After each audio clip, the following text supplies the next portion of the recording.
Hi Jeff, how are you doing? Doing good. Doing good. Could you please introduce yourself a little bit? Yeah, my name is Jeff Novick, and I am a registered dietitian and a nutritionist. And most all of my work is specializing in what is being called today plant-based nutrition, and specifically in the management and reversal of many of the chronic diseases that we suffer from today: cardiovascular disease, diabetes, hypertension, and a lot. Mm-hmm. And how exactly you do this, or how exactly do you approach this problem? Yeah, the way I approach it is several ways. First, as an individual, I maintain an online presence both at my website, Facebook, and all the social media where I'm constantly writing and evaluating information. And especially when, I'm reviewing, critiquing, and evaluating information that we're hearing in the news all the time.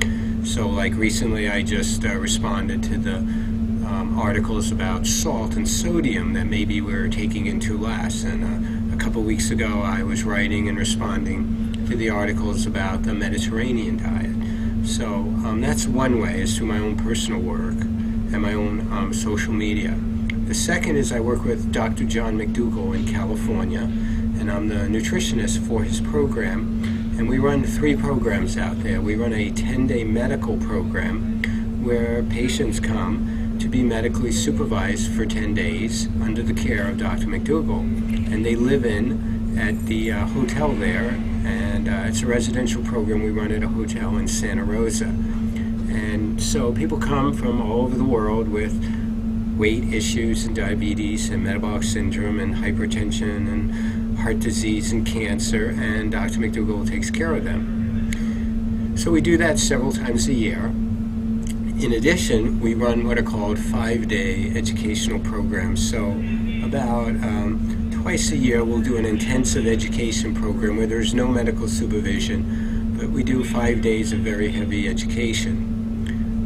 My understanding is that 5-day may get transformed in the coming next year, but I don't know yet. So as of this moment, we still do 5 days. In addition, twice a year we run what we call advanced weekends. And these are 3-day weekends that we open to the public, and we bring in outside speakers. So speakers who may be aligned in many ways with what we're saying, but they also have some additional information to add, or we may find challenging, and we'll bring them in to, present their view, and we'll challenge them and present our view and have a debate. And those are fun. We usually get several hundred people. We do them twice a year, and we've had everybody from the editors of the JAMA to the head of Cleveland Clinic and to all the stars in our work, Dr. Esselstyn, Dr. Barnard, Dr. Greger. So that's the third thing that we do. In addition, I also work with Engine 2, Rip Esselstyn, and Caldwell Esselstyn. And there are several things we do. One of them is we put on these Farms to Forks immersions. And we do that throughout the United States. We do about 6 a year in different locations. And these are 3-day educational intensives. So from Friday evening till Sunday dinner, we have a full schedule of exercise, educational lectures, and cooking schools and food, so people could get a real taste of the experience. And these are wonderful because they do 3 things. One, for those who are already on the path and looking for some extra support or some revitalization, it gives them an easy way to come back for just 3 days. For those of them who are new, it's a great educational event to get them started. And for those who maybe have no idea what's going on, it's a great way for them to understand, because they get it all. They get the medical, the nutrition, the exercise, the psychology, in a little package. In addition, I help with all their social media outlets. They run a online subscription site called Engine 2 Extra. And in addition, we do some medical programs where we do an 8-day program for companies. And right now, one of the companies is Whole Foods. So twice a year, Whole Foods will send employees to our immersion program with the Engine 2 immersion program for 8 days, and that's a medically supervised program for their employees. And that's two main things. In addition, I consult with Whole Foods and have worked with them over the last few years. I helped develop their Wellness Club program, and I also have worked with them on developing a tiered food rating system to help rate the foods in their supermarket, so that in the grocery store, so you can see which are the healthiest, which have the varying levels of salt or sugar.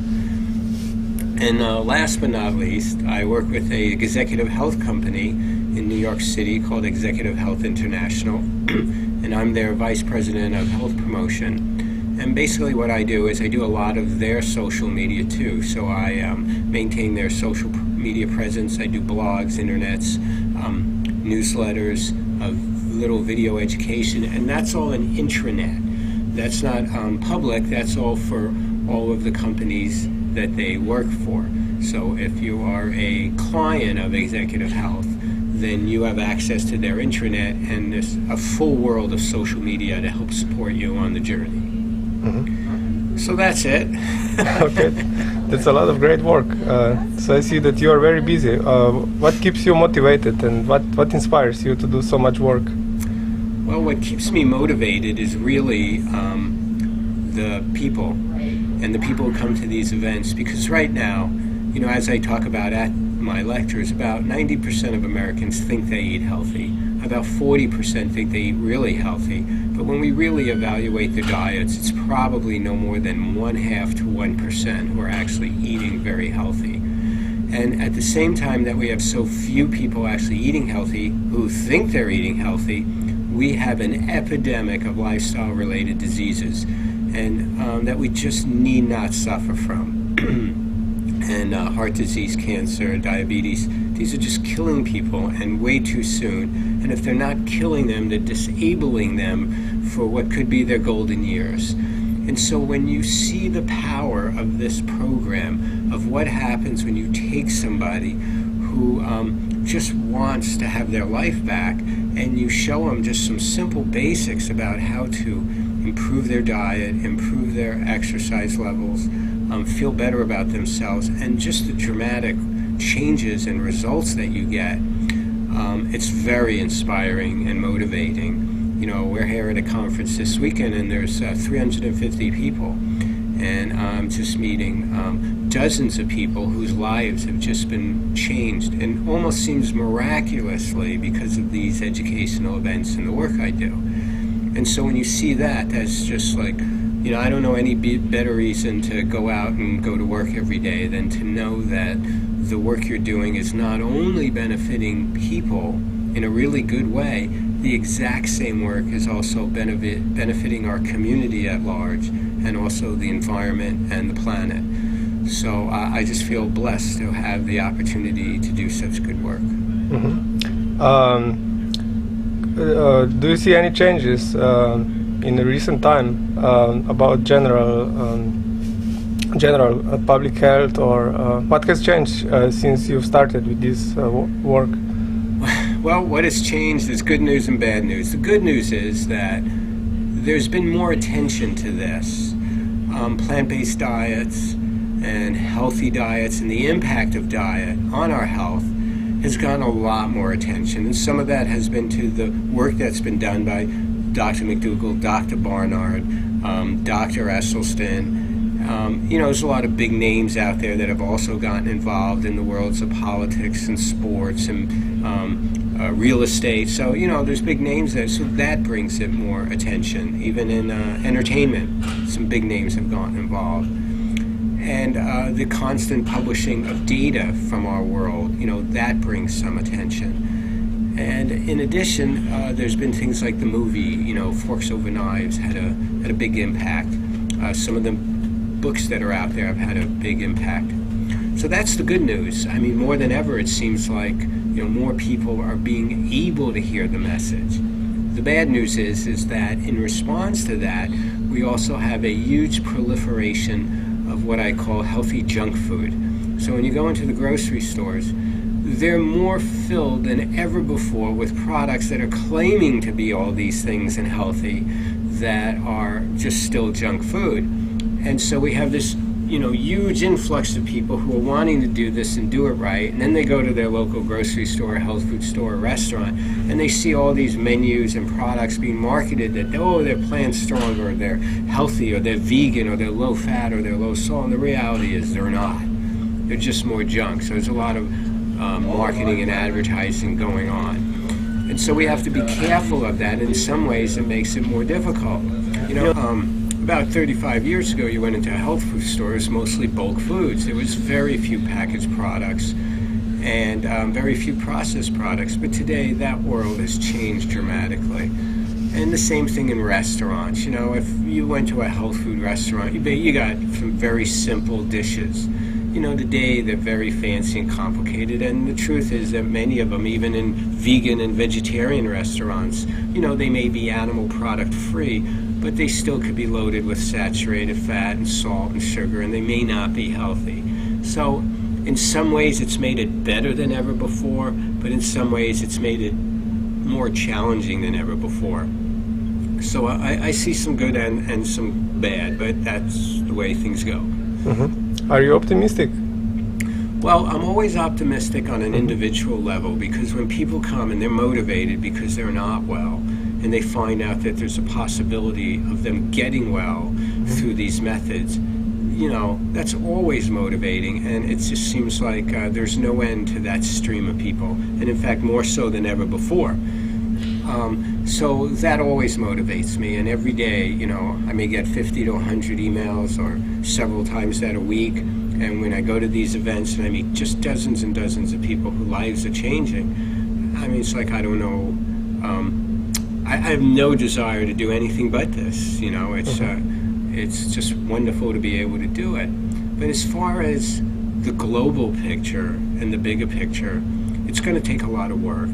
And while I'm always optimistic and have hope, I'm also a realist. And, we're challenging very powerful forces. I don't think there's any conspiracy theory about it, but there's big business that's been set in their ways for a long time, make high profit off of the things that aren't always in our best interest. We can easily have pointed to tobacco a long time ago, but now we have the same thing, similar things going on in the food industry, in the restaurant industry. So it's going to take a big force to turn this ship around. But I think it can be done, and I think that the more these things keep happening, like Kaiser Permanente in their journal, the Permanente Journal, just had an article for physicians for continuing medical education, and they said in it that they thought a healthy plant-based diet should be recommended for all their patients, especially those with heart disease, diabetes, and a few others. So when we start seeing things like that, there's hope. And in addition, if you think about it, there really is no financial fix to this.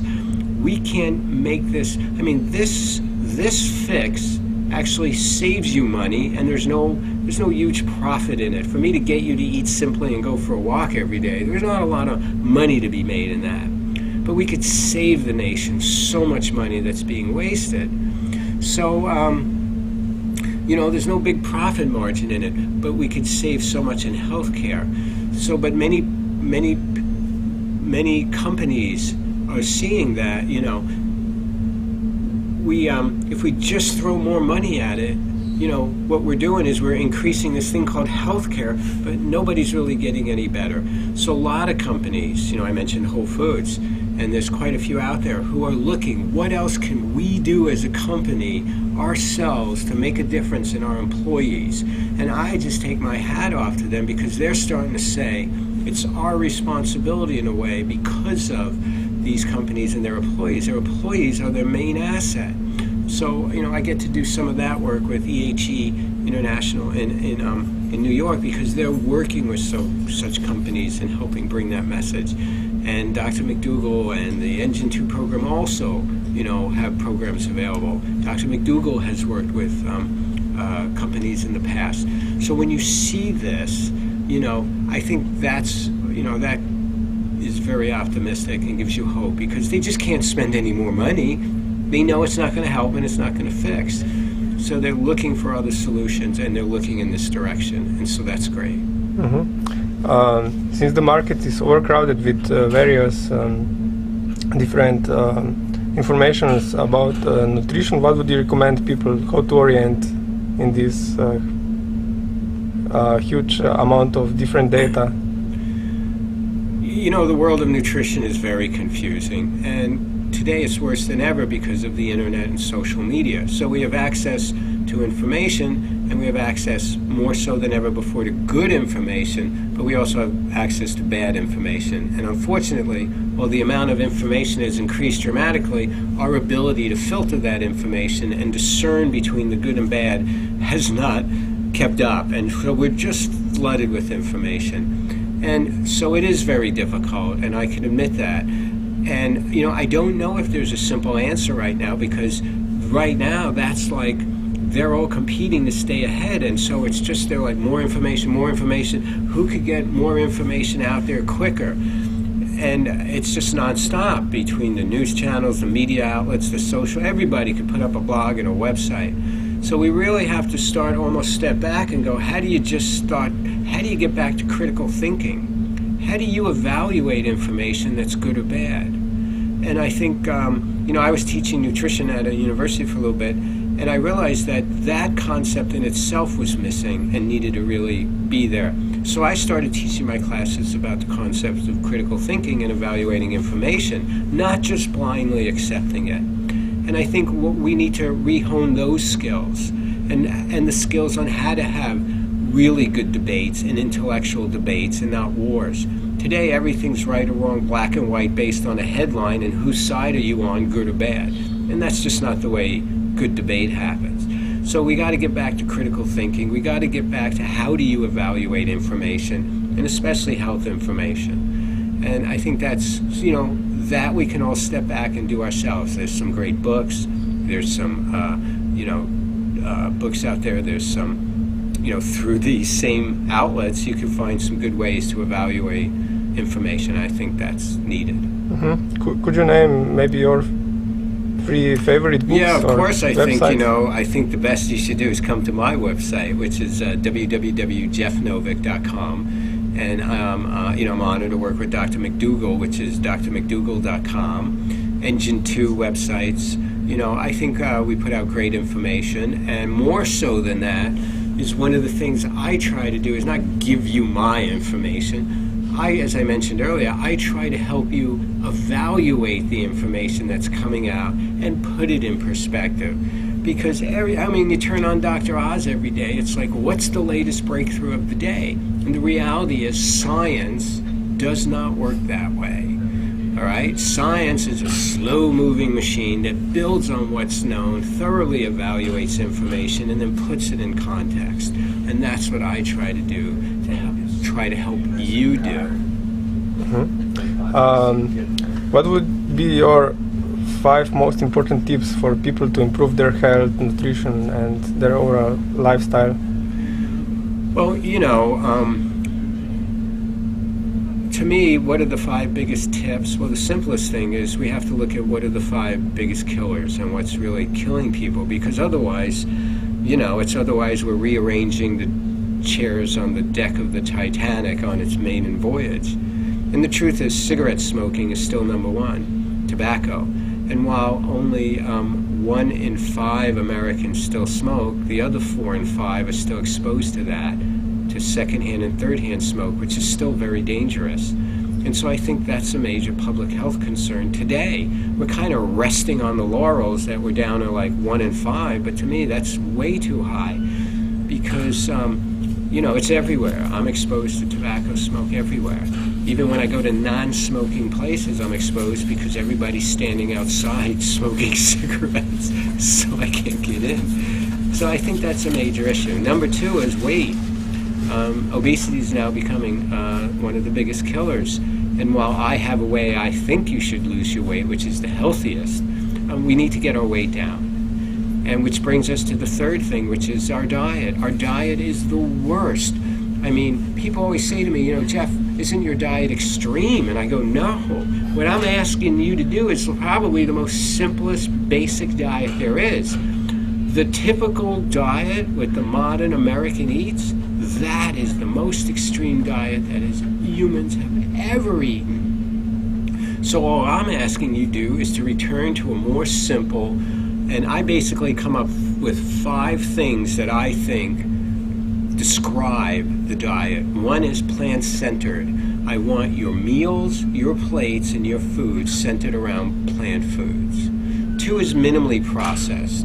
And I don't use the word unprocessed or whole because they're just buzzwords, but minimally processed, because the reality is all food at some level is processed. And what I want is minimally processed foods where none of the nutritional value has been detracted, so we didn't refine it, or we haven't added something harmful. So plant foods, minimally processed. Number 3 is low or no salt, oil, and sugar. So those are a real issue. We want to get rid of those. And the 4th is calorie dilute, to understand calorie density, because just cutting calories doesn't work. We have to figure out how we could take in less calories, fill up, be full so we're never hungry, and get in all the nutrients. And the simplest, most effective program to do that is based on the principles of calorie density. And so I think understanding that and applying it to your situation, whether you're losing, gaining, or managing weight, is important. And last but not least is variety.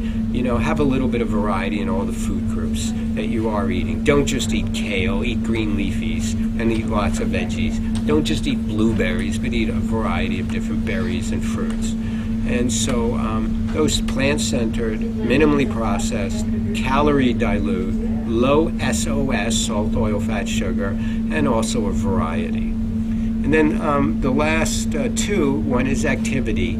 And I look out there and I see all these great ways to exercise in gyms and equipment. And the reality is, you really just got to get in some basic, simple exercise. And I want to see people 30 minutes a day to be moderately active. And if you could do vigorous, so much the better. And you really don't need any fancy equipment. Go for a vigorous walk, go for a jog, do some simple exercises at home, push-ups, sit-ups, jumping jacks. You could get all your exercise done.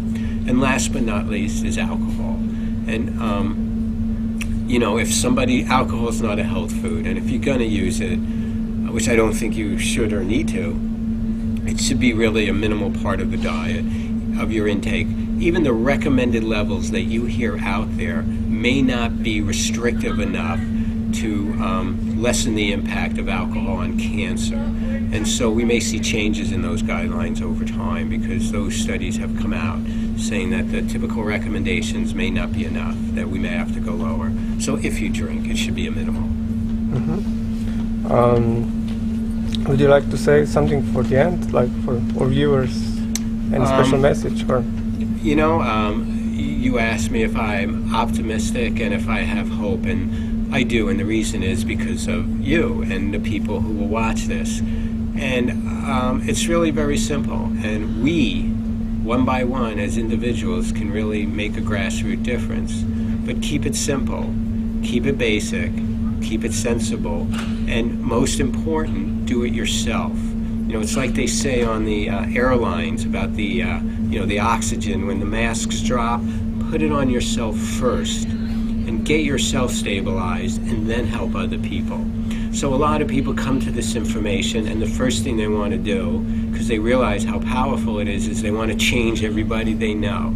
My recommendation is for you to get this yourself and get it really good for a good 6 months to a year. Because by that time, you're going to be so dramatically different, healthier, less weight, no heart disease, no more medications, no more doctor visits. Everybody around you is going to go, wow, what did you do? You look great. You got pep in your step, and you lost so much weight. See, now we've changed the conversation. Instead of you going, oh my God, you have heart disease? I just read this book. You should read this book. Nobody listens to that.